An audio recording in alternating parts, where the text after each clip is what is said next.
Before you pack your hairdryer for Europe, this could save you from destroying it in seconds. Flip your device over and check the label. If it says input, 120 to 240 volts, you're safe. You just need a plug adapter. Some devices also have a voltage switch between 125 volts and 250 volts. If your hairdryer says 120 volts only, do not plug it into a European outlet. Europe uses 220 to 240 volts, and your device can burn out instantly. You might think, I'll just use a converter.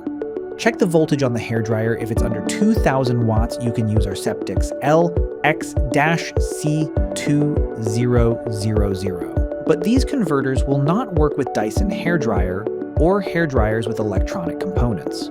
If you are using a Dyson hairdryer, then use our VC-S2000.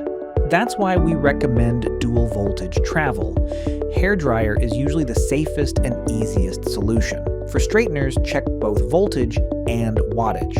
If it's 120 volts only and under approximately 200 watts, you can use our 200 watt travel converter like the PU200X or PU200C. And don't forget, Europe uses multiple plug types including C, E, F, G, J, L, and Thailand uses Type O.